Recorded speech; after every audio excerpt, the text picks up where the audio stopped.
সরকারের হস্তক্ষেপ ও কঠোর নিয়মকানুন বাস্তবায়নের ফলে সৌদি আরবগামী ফ্লাইট সহ বিভিন্ন গন্তব্যে বিমানের টিকিট ভাড়া ৭৫% পর্যন্ত কমেছে বলে জানিয়েছে association of travel agents of Bangladesh ATAB.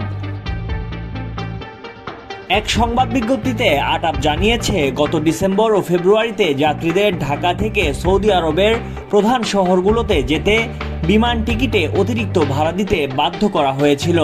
Group booking স্কিমের অধীনে টিকিটের দাম ১,৯০,০০০ টাকা পর্যন্ত বেড়ে গিয়েছিল। তবে সরকারের নজরদারি ও প্রচেষ্টায় টিকিটের দাম নাটকীয়ভাবে কমেছে। এখন ভাড়া ৫০,০০০ থেকে ৪৮,০০০ টাকায় নেমে এসেছে।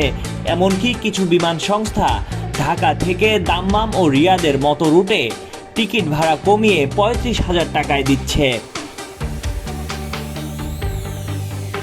আকাশপথের যাত্রায় টিকিটের উচ্চ মূল্য কমানো এবং এ খাতে শৃঙ্খলা আনতে বিমান ও পর্যটন মন্ত্রণালয় গত ১১ ফেব্রুয়ারি ১০ দফা নির্দেশনা দিয়ে একটি পরিপত্র জারি করে।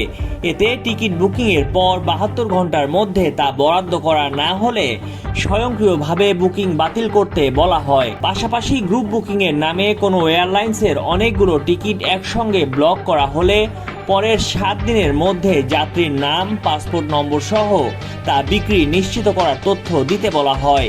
তা না হলে পরের ৭২ ঘন্টার মধ্যে সেসব টিকিট স্বয়ংক্রিয়ভাবে বাতিল করতে হবে এয়ারলাইন্সকে, এমন নির্দেশনা জারি করে। এরপর থেকেই আসে পরিবর্তন। আটাব বলছে, সরকারি পরিপত্রে যাত্রীর নাম, পাসপোর্টের বিবরণ ও পাসপোর্টের ফটোকপি দিয়ে টিকিট বুকিংয়ের নির্দেশনার ফলে যেসব টিকিট নাম ছাড়া ব্লক করে রাখা হতো সেগুলো এয়ারলাইন্সগুলো ওপেন করে দেয়। ফলে কম্পিউটার রিজার্ভেশন সিস্টেমে সিট সহজলভ্য করে দেয়।